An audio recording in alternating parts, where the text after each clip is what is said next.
Ms. Vincent, you may begin now.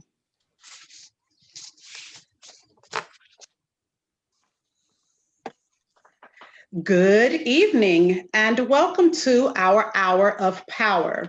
This is our third installment of creating critical conversations concerning current controversies. I am Okisha Benford, aka Dr. Be Real, and I will be serving as your moderator for this evening.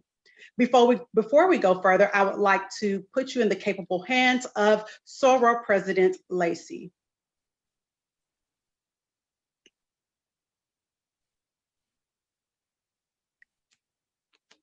President Lacey. I apologize. Good evening, everyone. On behalf of the over 300 members of the Houston Metropolitan Alumni Chapter, I'd like to welcome you to this third crucial conversation in our social action series, Advocacy in Action. Tonight, we are hoping that this conversation fills in some of the gaps that you might have regarding about what's next. And specifically with redistricting and other questions that you might be tossing at this time. I'd like to thank all of our panelists as they share their expertise and their knowledge, and they help us lay this groundwork as we move forward and try to see how each and every one of us have a part in this action, in these next action steps. Again, I'd like to thank everyone, and I welcome each and every one of you to continue this conversation as you go into your homes and your community, your places of business and whatnot, because it's going to take all of us to make this thing work for our community. Again, thank you. Thank you so much, President Lacey. Republicans in the Texas House and Senate held on to their 20-year majority this election session, this season. So they are positioned to entrench their power further when the Texas legislature begins the process of redrawing district lines. State leaders have already said they expect the upcoming session to be the toughest state lawmakers have seen in years. The state is forecasting billions of dollars in shortfalls to the state budget, which the coronavirus pandemic has fueled.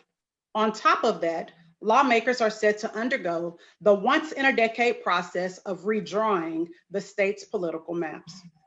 The 2020 General Election and Census 2020 are behind us, and the 2021 87th Texas legislative session is upon us. I want to thank each of you for joining us tonight for this very important conversation as we learn how these two events intersect to shape the future of our community for the next 10 years. It's time to draw the line to end gerrymandering in Texas. With bill prefiling underway, this session will be unconventional and filled with issues ranging from education, COVID-19, and police reform, but most importantly, redistricting. Once the 2020 census results are delivered, we intend to capture the money, power, and respect that is due in our communities across the state of Texas. So again, I want to thank you all for joining us this evening. And without further ado, I want to introduce to you our first panelist, Soror Keila Crane. For almost 20 years, Attorney Crane has been a social justice advocate. Attorney Crane's legal work has focused on voting rights, civic engagement, environmental justice, and corporate governance.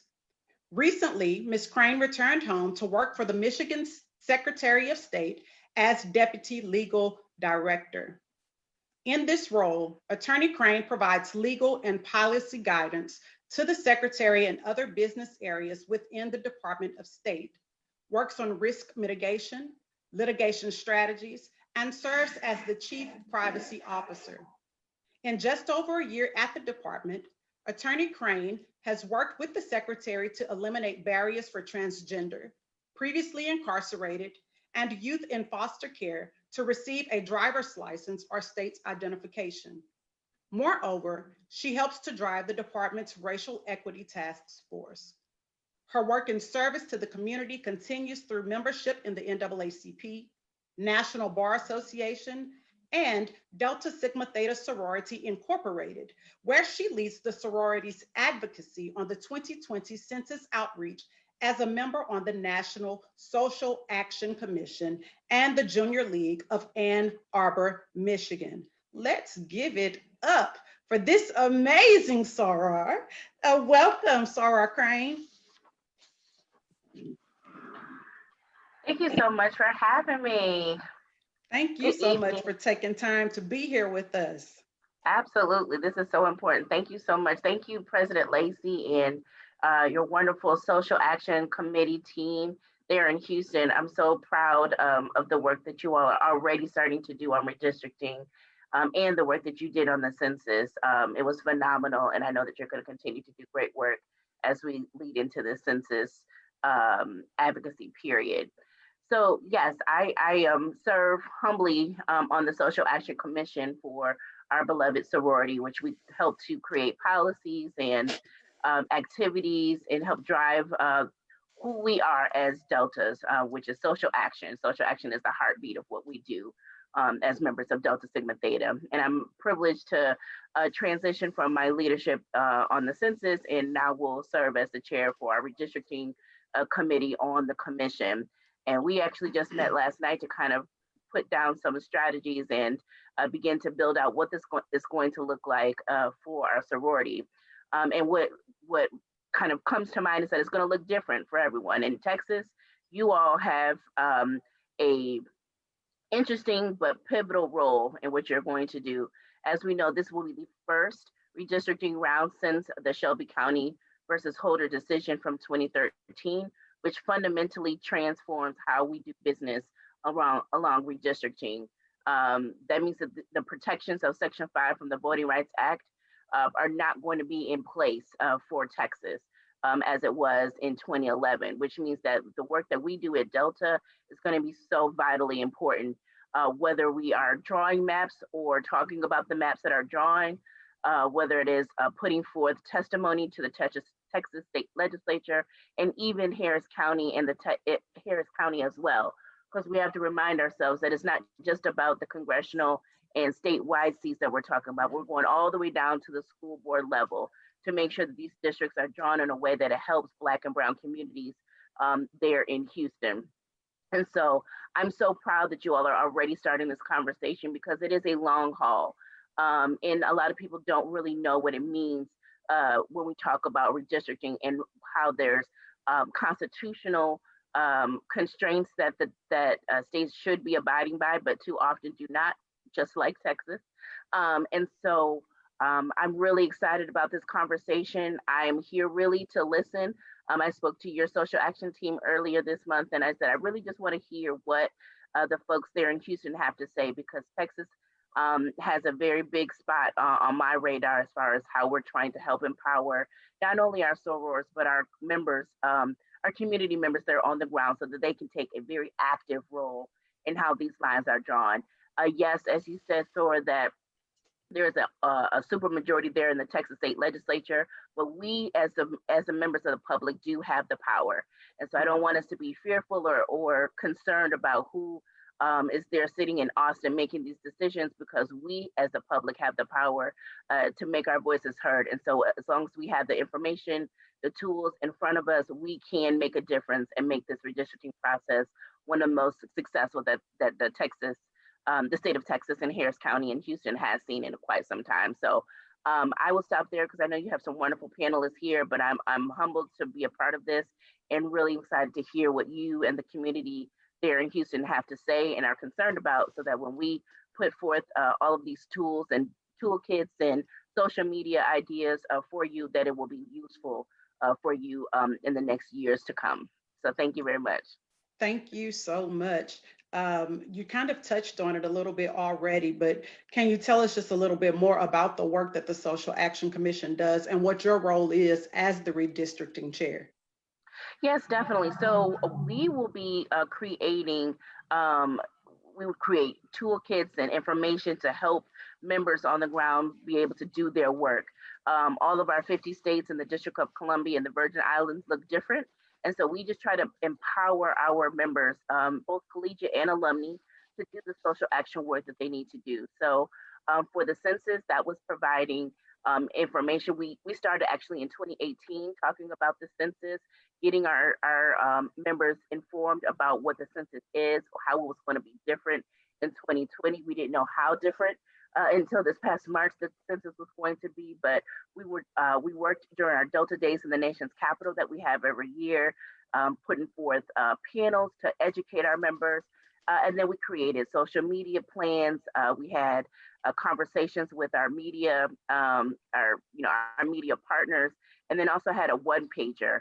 And then for once COVID hit, we had to shift a lot, and so we created means for our community members to be able to do do census in respect with COVID-19 to try to keep us safe, but also make sure that we were counted.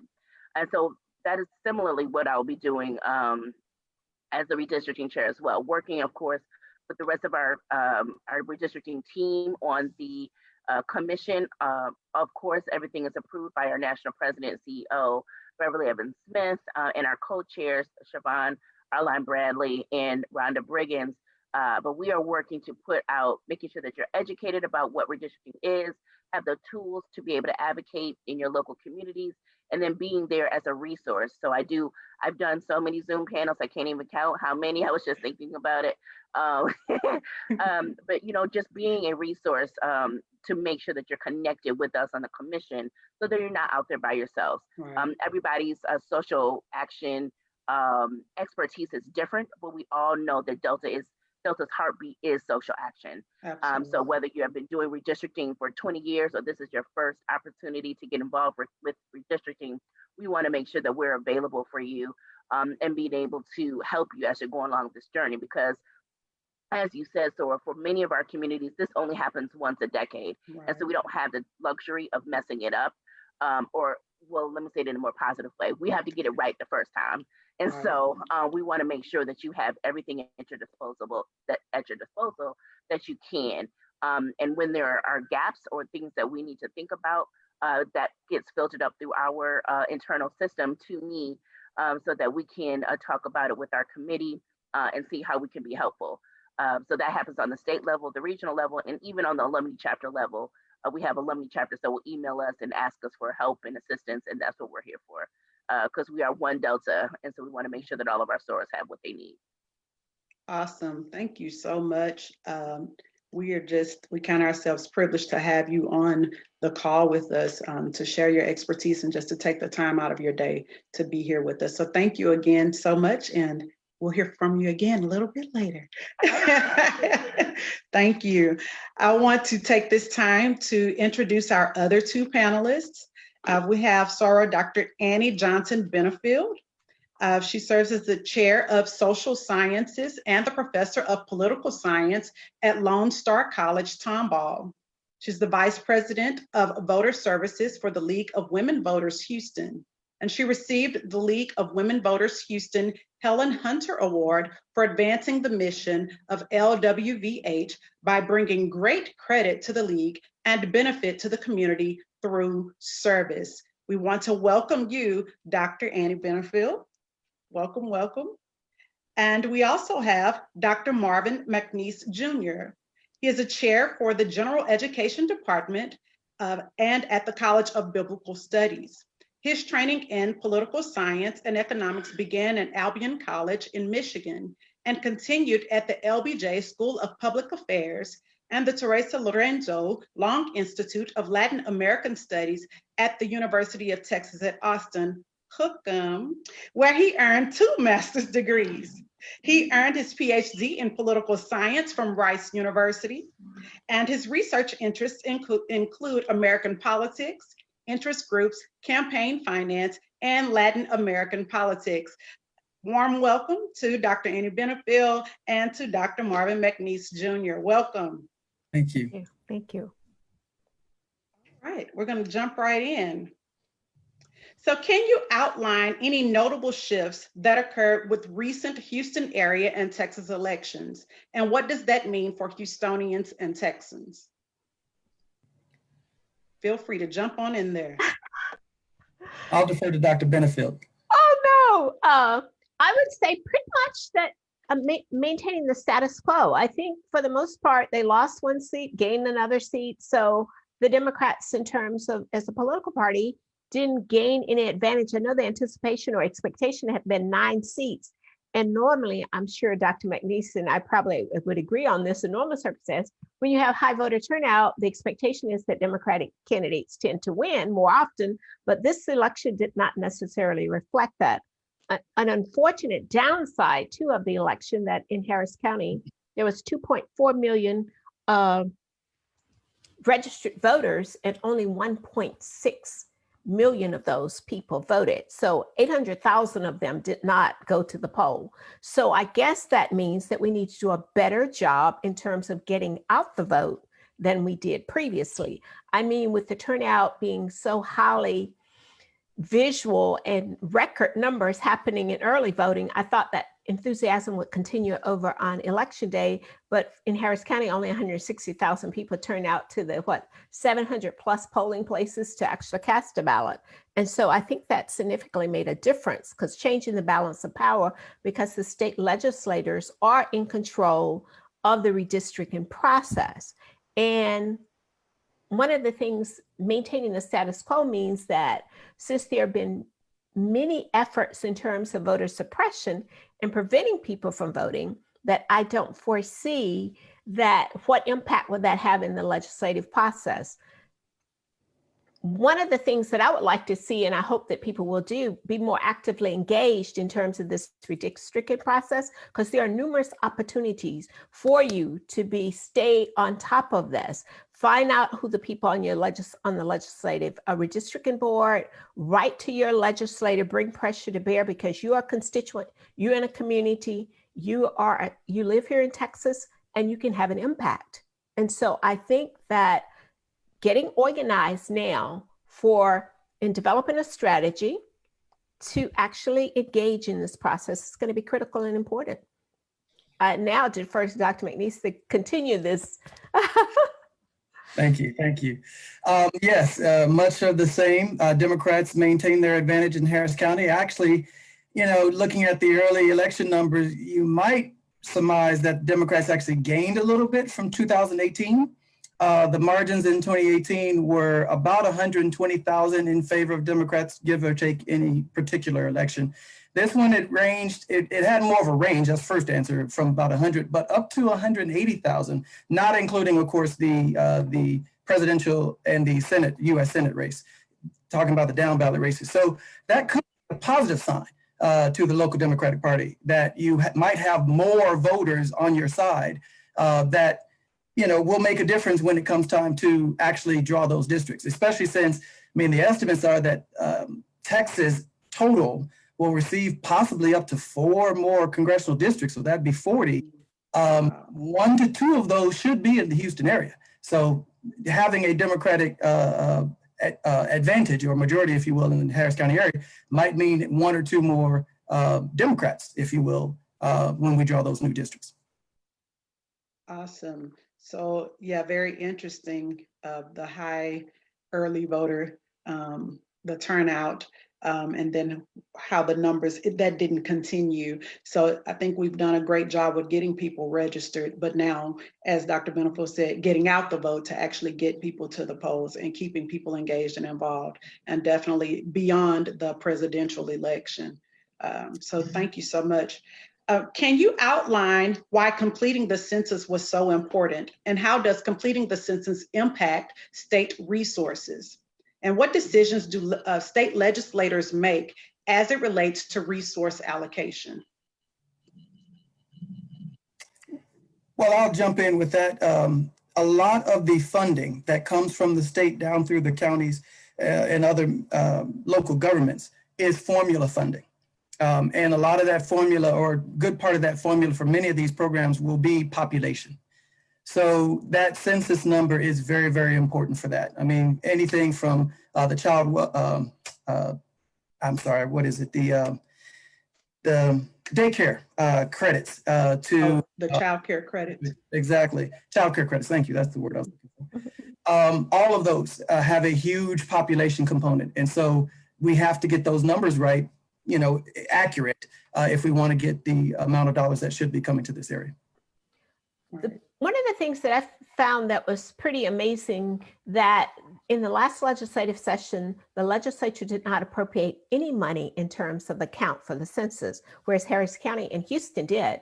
But the Texas state legislature, with so much political power riding on having an accurate count and discerning how many additional congressional seats that you would get, I would have thought that would have been a major effort launched by the state to make sure they maximize, because they're second in the nation in terms of electoral college votes, second in terms of the largest delegation behind California. So I thought a much more massive effort on that part, because we're talking about $1.5 trillion on an annual basis that covers a range of 316 programs in terms of federal programs that states get money allocated to them. And much of it has to do with percentage of people in poverty. States with lots of poor people get more money. So you would have thought it would have been to the state of Texas' advantage to get as much federal revenue as it possibly could to make sure they count everybody. So because not knowing at the time that COVID was going to strike and what impact that was going to have on state resources and funding, and educational institution, because students get money from the federal government based on attendance in colleges, the nutrition program, school lunch program, the breakfast program, WIC, childcare, drug treatment program. There are so many programs that are actually affected by the census count in your population, as Dr. McNeese said, that formula funding, how many kids get vaccinated, money is allocated based on the number of kids in poverty or the number of kids who are at risk in the school programs in terms of allocation of special resources for tutoring and other educational kind of endeavors. And so it is amazing to me to think that oftentimes that even though everybody is talking about education being so critical and so important, that we're short-sighted in terms of trying to maximize the return on that revenue, because guess what? If Texas doesn't get it, some other state will, just like the state children's insurance program. When it was first instituted, Texas would not opt in. And so all of that money went to other states. And now they will only allocate a certain amount. So they only get a certain amount because the federal government allocate $1 for every $1 you put up. But Texas have been slow in putting up enough money because it has the highest percentage of uninsured children in the nation. And that should not be the case if they allocated more resources. And this year is going to be tough when they meet. When they meet in 2021, there are going to be some tough decisions to make because they made a huge commitment in the last legislative session about funding and teachers and education. And so now with COVID and the drop in revenue from the oil and gas and all of that, so the state need every dime that it could possibly get from the federal government to cover that shortfall, because 32.6% of the Texas General Revenue Fund budget actually comes from federal dollars. Federal dollars, yeah. Yes. So it's all about the money. It's about the Benjamins in this particular instance. In almost everything that is the case, there's so much education that is needed surrounding all of this to get everyone active and engaged. We say stay woke, but we need to move beyond being woke to actively being engaged in the process. So how does the 2020 Texas Census completion rate compare to past years? And how does the completion rates of ethnic groups compare to past years? I did not get around to chasing down those figures. Dr. Benefield, did you? I really didn't, but when I was constantly, they were sending me an update every day during the summer in terms of it. And Texas was way like in the 50s. I think if they topped the 60% mark, it was not good. I know lots of communities.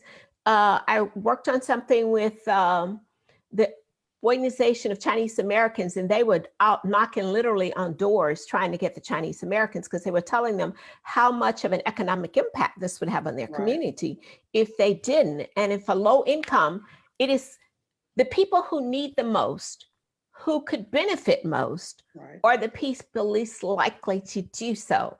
And that is so unfortunate because people automatically say, it's not going to make a difference. Well, Right. it does make a difference in terms of funding for your school, community block grants, in terms of investing in community centers that might service your particular area and community. And I'm just so startled that maybe we need to form more organizations, need to get more involved with each other and spread out the bandwidth to make sure we reach a broader sector of the community than we have been reaching individually.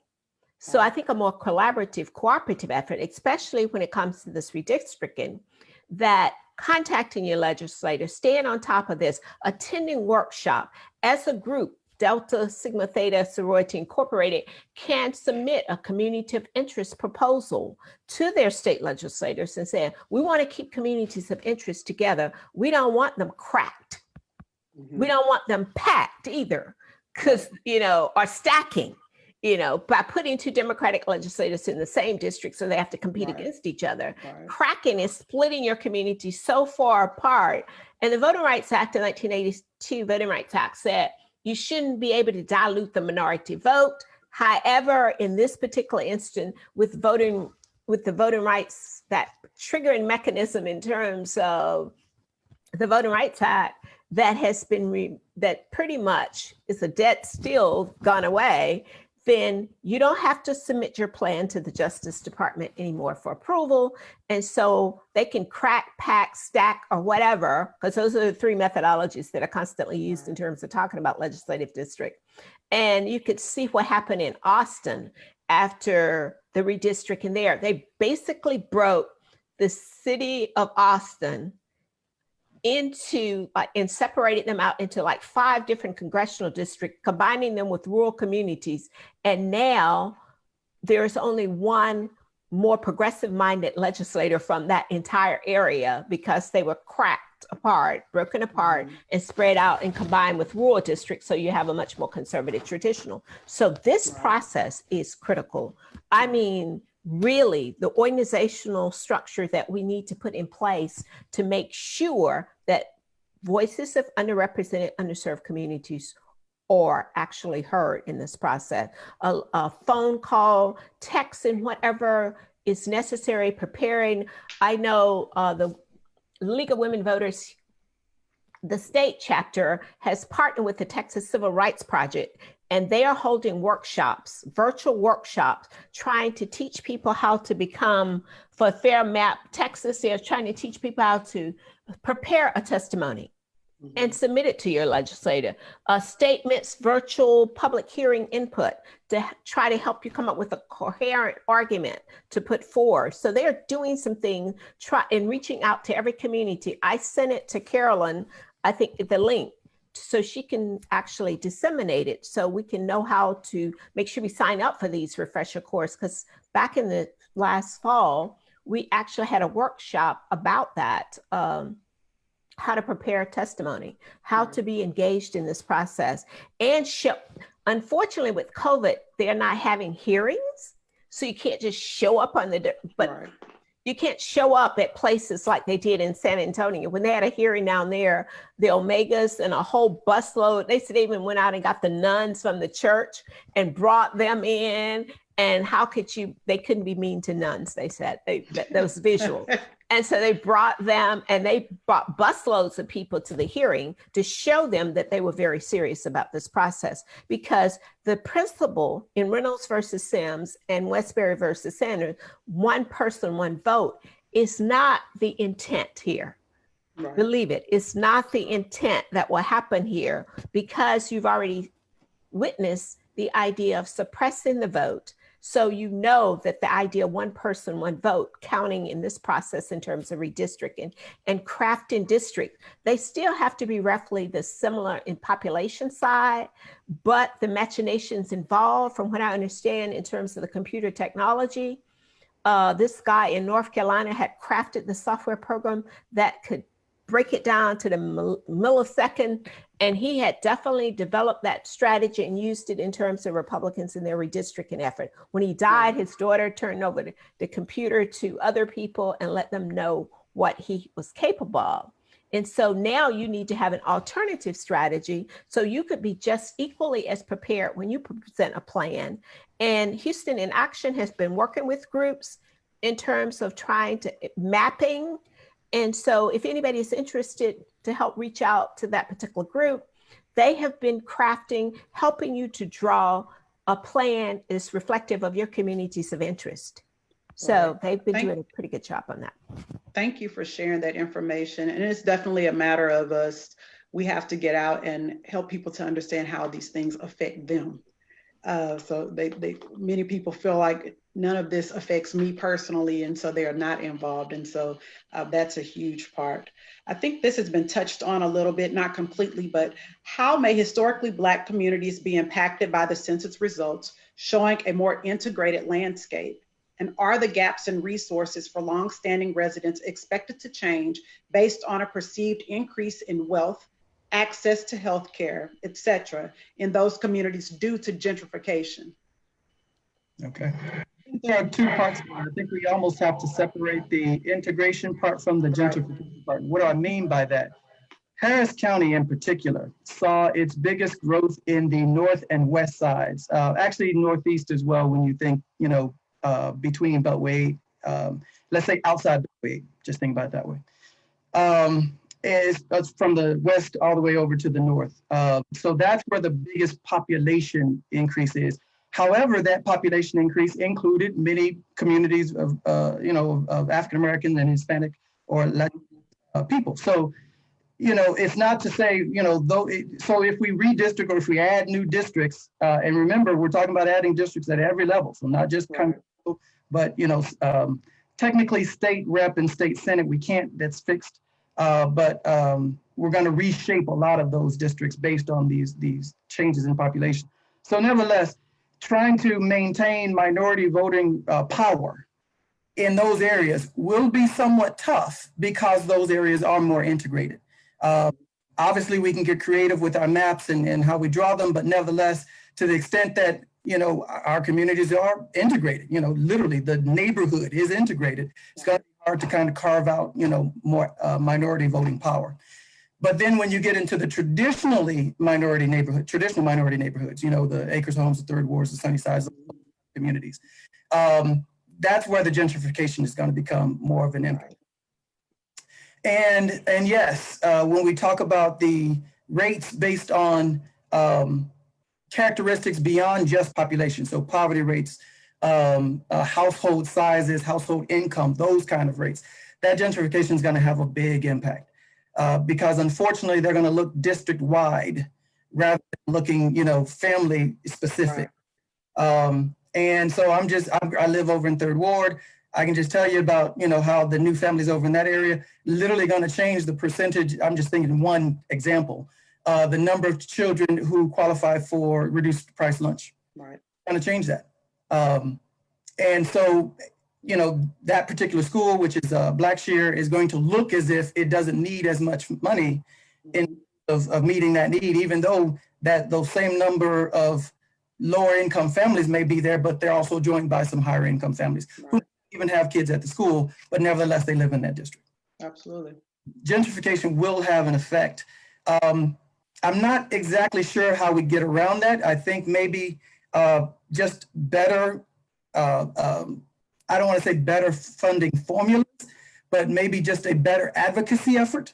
If those who are, especially the school boards in this example, if they can present real data to the state education administration, who of course decides the school funding, then we can quote unquote counteract that gentrification effect. But that's just one example.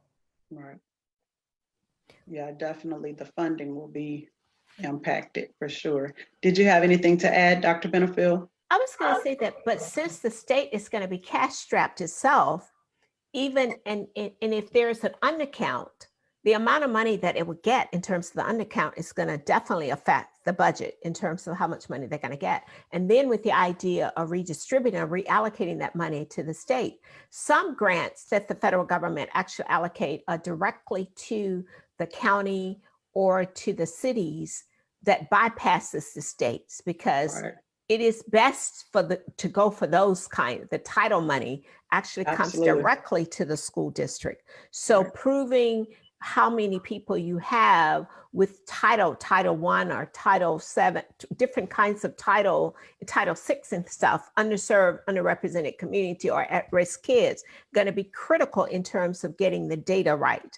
Dr. McNee said, you've got to get the data. That means you have to have advocates, you got to have education, and you need a school board that's working collectively together, and without having a permanent superintendent could have an adverse effect in this particular situation, because it's one of the largest school districts, and not having a permanent person at the helm could affect the perception and what's at stake in somebody consistently being an advocate for, and that it appears that there doesn't seem to be a consensus on the board in terms of what direction to move in.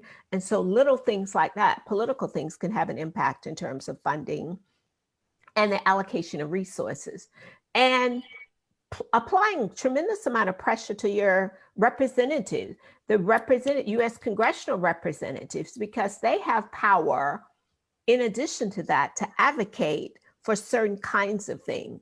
And so it's very important for us to make sure that people know who represents them. And even someone who doesn't, all of the state officials are representative of the people in the state of Texas, although they might represent a specific geographical area. And so it's imperative that those people in that area know who that person is so they can stay on top of that, and to know the people on the legislative budget board, redistricting board. It wouldn't hurt to know who's on the budget board either, but who's on the redistricting board, because that's going to have an impact in terms, it's going to affect your community. And although the state legislature is only going to redistrict that, I think the boards actually redistrict themselves in terms of a redistricting plan for the county commission, the commissioner's court, and the school board. So some communities the demographics is going to change, or the way the district lines are drawn will change and affect communities. And as I said, the cracking, the packing, or the stacking could definitely adversely impact communities, particular communities of color, because if you put them all in one area, then you only have influence in that particular district instead of having a broad base. If you crack them and put them in many different, then they're voting power or their influence is so diluted, then they don't really have an impact at all. So it's going to be critical that people know what they can do. And I think blow up the legislators' emails, because really, seriously, I know the old fashioned letter, people don't believe in the post office anymore. I'm one of those persons who still do letters though. But I suggest, have a letter writing campaign. A group can adopt a community and say, we're going to furnish you with these resources, or a postcard campaign, and do this in terms of doing that. Because if I can, Dr. Bitterfield, let me jump in, because she mentioned our congressional members, and they're a good resource in terms of advocacy, because just talking about the school board, the lack of a permanent superintendent may actually, like she said, hurt that data collection effort. And so, but we still have to have that data. We're going to lose to the extent that we can prove, if you will, the needs that are exist in the community. And that's where our Congress members can come in, because they can actually petition the census to actually get more insular in their data, or at the very least to maybe release that data to other advocates so that they can do the research. Because the census has census tracts, that's the basis of their data collection. And so analyzing those census tracts accordingly and accurately, we might be able to get to the analysis necessary to get to the numbers that really paint the true picture. And so having the congressional members lean in, if you will, on the census folks to even help in that effort, where let's say a local government may not be able to, is not necessarily organized to do so, it's definitely to me, a winning strategy. Yes, I think you all mentioned, the redrawing of the lines with school districts. And I think that's a great place to start, probably in conversations that we have in communities. People will probably understand that and be able to wrap their minds around that. and that could help them understand this redistricting, because it's very much the same. They're very strategic in how they draw and redraw the lines for school districts to make schools look how they want them to look. And that data is very telling. And it's a great segue for, so we've been talking about redistricting, but can you explain what redistricting is, and in a general sense, how this impacts the Black community? And what are the different types of redistricting, and which government bodies are responsible for each? Okay. I'll take a first stab and I'll let Dr. Benefield fill in all the gaps. But redistricting is a simple process. It's actually been in our US Constitution since the 1790s. That's when we started the first census, or held the first census, to count and then give that data over to the states so they could draw their congressional districts. And of course, then they also drew their state legislative districts.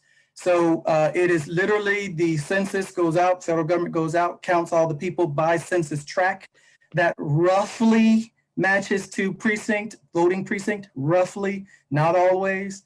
There are a lot of discrepancies sometimes, but they're about the size of a neighborhood, if you will. And then they report that over to the state legislature. Texas, I believe, uses a legislative redistricting board, which is overseen by the Texas Legislative Council.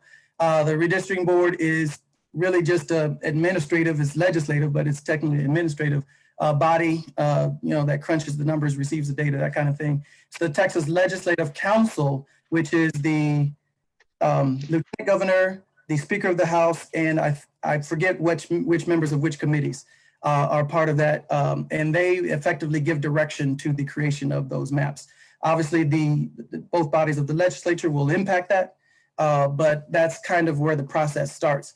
Now, they only do congressional and state legislative. I'm not totally sure on the judicial. I'm believing they do the judicial as well, just because, of course, the state sets up our judicial structure. But then when you talk about all the local governments, counties do themselves, municipalities do themselves, school boards do themselves, community college districts do themselves. So each elected body is responsible for redrawing its own districts. Thank you for that. Because we have a few more questions, and this is great information, I'm going to kind of jump back and forth between the two of you, if that's okay with you. Dr. Benefield, does the imbalance of power in the Texas Senate and House impact how the lines will be drawn?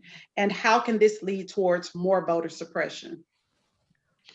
Well, the concept of one person, one vote just simply probably will go out of the window, because it's not necessary that, even though each congressional district, US House district, has to be roughly equal in population, but how you structure that district, as those concepts I've talked about, cracking, packing, and stacking, how you craft that. And because this lasts for a 10-year time period, one of the things, the Supreme Court has upheld partisan gerrymandering. And in the last session, the League of Women Voters was in a case in North Carolina, and the court said, we can't figure out, the Supreme Court said, we can't figure out a fair representation of how to actually draw the lines. So they decided, pretty much like they did in Baker versus Carr in the 1962 case, they decided, well, actually, they said it was a political thicket in the Carver versus Green case back in the 40s. And then in Baker versus Carr, they said, maybe we can do something about it. I don't see this Supreme Court actually saying that they want to get involved, but they did weigh in and said some of the districts that was drawn in Wisconsin were really seriously gerrymandered, and ordered them to go back and redo that. So I guess there's always hope.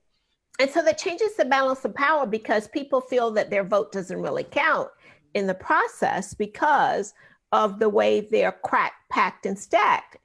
But I think even if you're a small minority in a legislative district that has an overwhelming group of a person who's a majority group, I think you can still be advocates.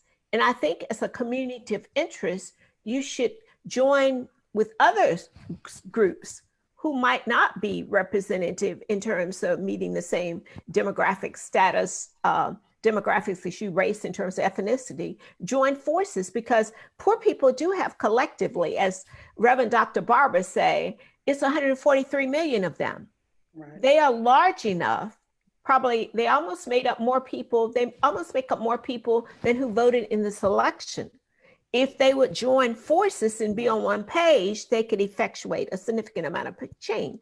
And so I'm not sure how people understand the dynamics of power comes not by acquiescence, but advocating. And so this could have an impact. I refuse to accept the premise that people are powerless in this process.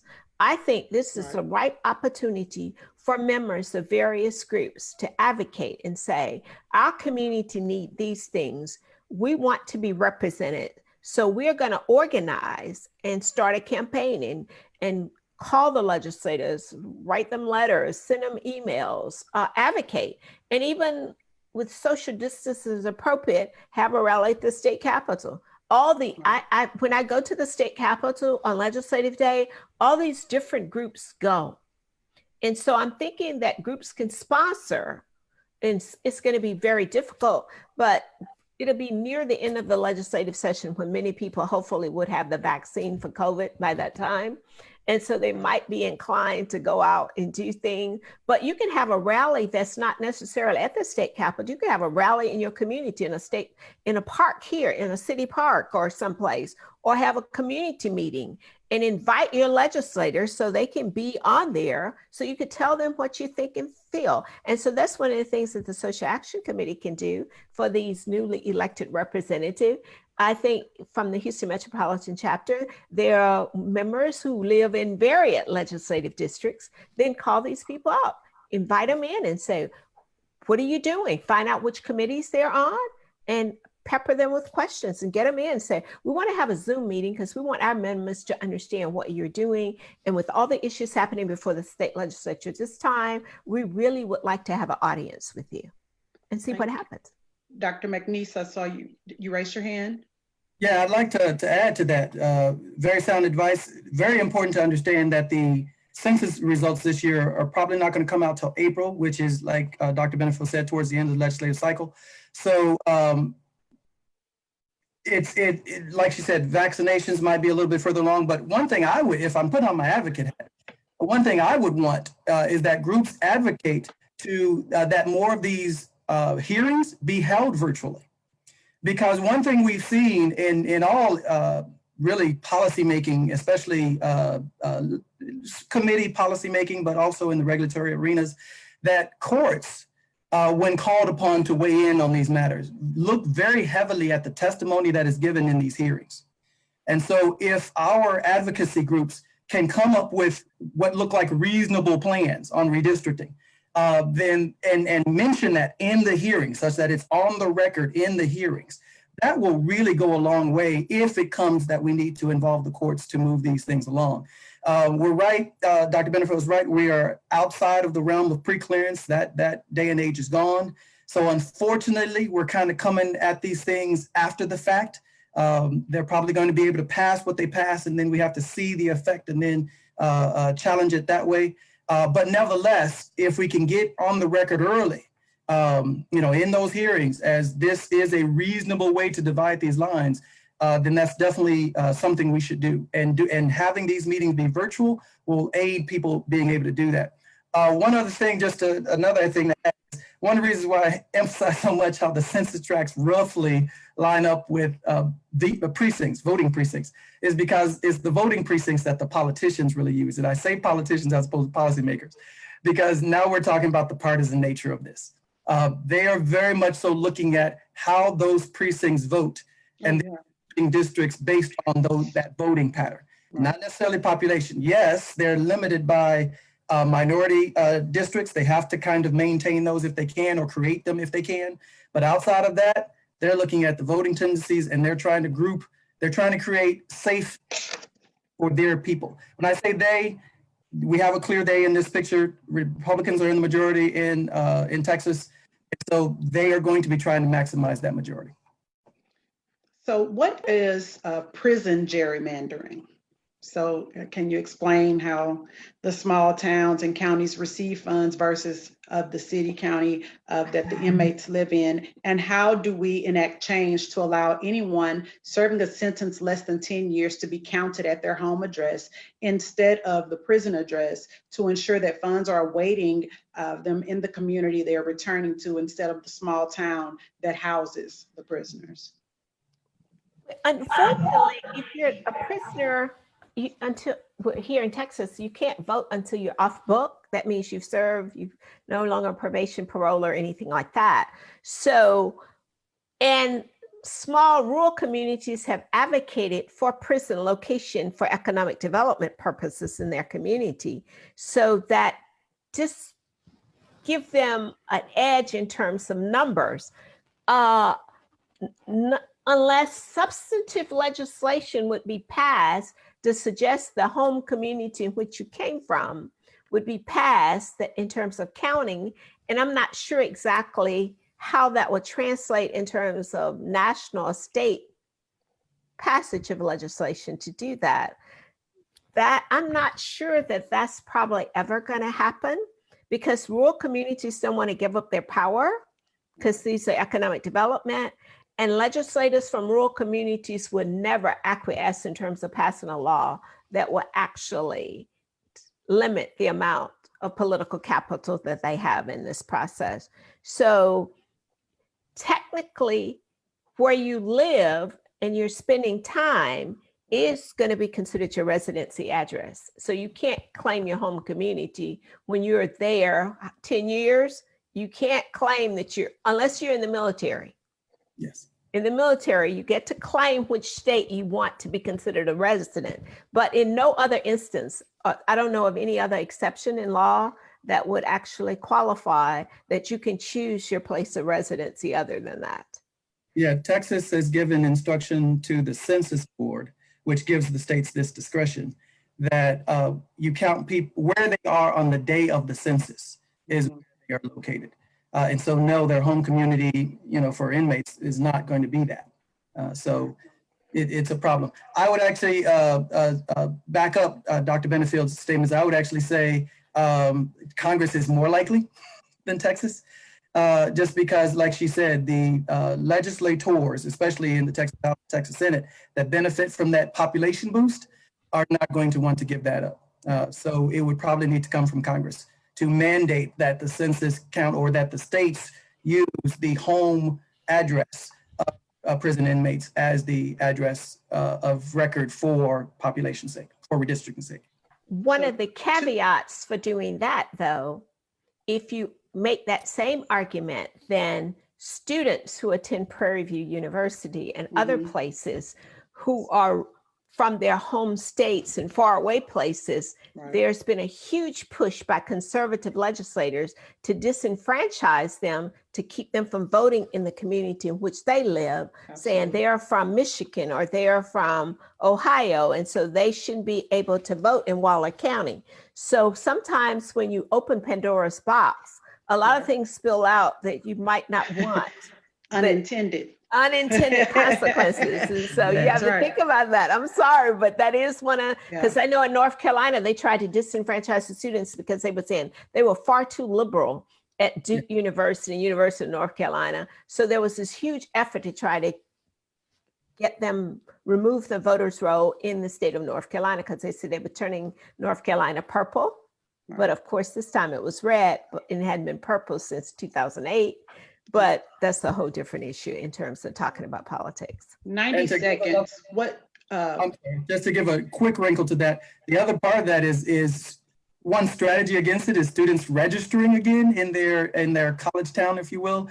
But even that is not a perfect safeguard, because in North Carolina, they're actually trying to disallow the registrations, claiming that the students are not there long enough for that to really count. Right. So 1 minute. What are some reliable digital resources to get information about local Houston area or Texas issues? Which one of y'all want to take it? 1 minute. I'll quick answer, 15 seconds. If you really want to get into the numbers, ask the county clerk, Harris County or any other county clerk, for the voting rolls, the canvas vote. because that will give you the voting per precinct. And you can start to play with that yourself and come up with districts that you think would be fair. Okay. You're muted, Dr. Benefield. Okay. I still contend that we should be working with some other groups in a more collaborative, people who can actually look at data and analyze it and create maps, because I think it's going to be critical. Because it's kind of like the Constitutional Convention in 1787. The Virginia plan was put on the table, and until the New Jersey continuously put something on the table, you can't consider what you could compromise on. So having a plan, working with groups that understand this mapping and understand precinct. The Texas legislature has a county rule that if enough population is in a county, you have to draw a district for that county. But if it's not, then you have to, the districts have to be contiguous. Unlike with the US districts, they still, well, they can be all kind of ways. I mean, but most here in Texas, they are pretty much contiguous. They are joined next to each other and things of that nature, whereas the US congressional districts seem to have more variation. So I would suggest you go to fairmaptexas.org and find out information about that particular part. And as soon as the census data is available, with Wilbur Ross no longer being the Secretary of Commerce, there is some hope in terms of the data and the processing of the data in a more non-biased way, because I think that administrators would want to get out accurate information, whereas he was trying to promote a particular directive to benefit enhanced in a particular way. So I think now that the data has been collected, that maybe with the new administration that we could get better representation in terms of the data for the states to be able to analyze. This is, the state of Texas is not going to get it to April. I think that gives us a lot of time to marshal our forces and get together and reach out and work with other groups. And this sounds appropriate. I'm not being political here, although I'm the Vice President of Voter Services for the League and we're nonpartisan in that way. But I think this is an opportunity for the Divine Nine to show up and join collaboratively in their effort to reach out to communities and formulate these community of interest plans and work with other groups, because there are a lot of other people out there and there's no need to reinvent the wheel.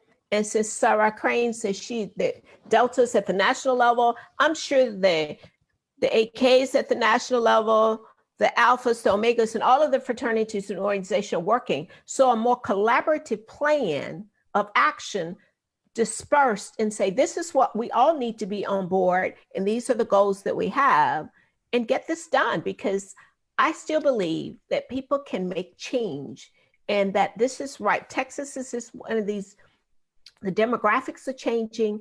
It's at a critical moment in time in history. And as what happened in Georgia can happen in Texas, and people are already organizing efforts to get people in Georgia, a Texan campaign to get people out to vote for those 2 Senate seats for January 5th. So thank you so much, Dr. Benefield. Really quick final thoughts from Dr. McNeese and then from Sarah Crane. What are our takeaways or marching orders? How can we advocate for fair maps or fair representation in this virtual world, or whatever other final thoughts you want to share with us? 1 minute, please. Sure. Exactly what Dr. Benefield said. The more that we can form a consensus around an alternative plan, let's say a plan that we believe is more fair or at least protects minority interests a little bit better, the better we have a shot at forcing the hand of our legislative leaders to actually enact that plan. So forming that broad coalition, absolutely necessary if we're going to do that. Thank you. Thank you. Sarah Crane. First of all, what a great discussion. I was taking notes and so excited to hear all of this great commentary. I do have a bit of a pushback on prison gerrymandering, but that will be a discussion for another day. I'm a huge advocate for us to dismantle prison gerrymandering, but we could talk about that later. But what I would say is that it looks like you all are on a great start down there in Houston. I would definitely advocate for coalition building, particularly with Black and Brown communities, because that's going to be essential when we're looking at drawing these maps.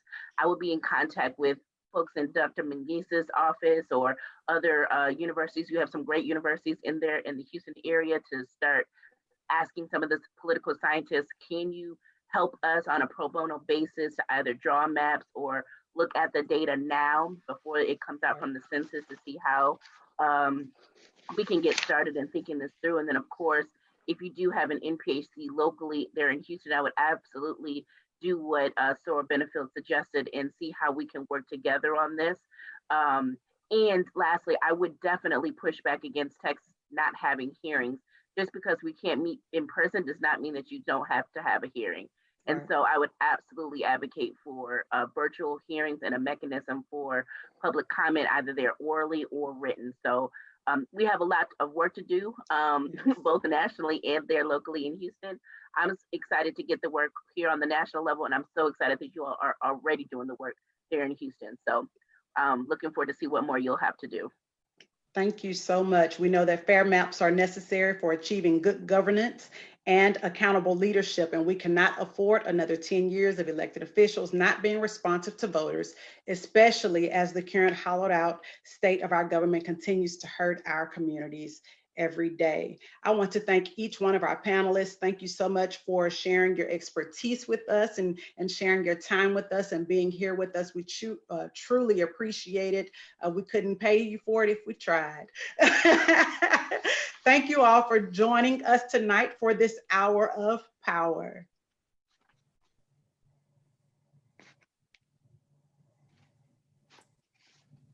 Thank you. It was great. I mean, we need to just work closer together, more collaboratively. Absolutely. I really believe that. Thank you so much. Well, thank y'all for letting the lone non-Delta in the group on the panel. But no, it was my pleasure. It really was. I really appreciate it. Dr. McNeese, we've Thank been you on a so panel much, Dr. before, haven't McNeese. we? I know we. Just a second, everybody. We'll go ahead on and end the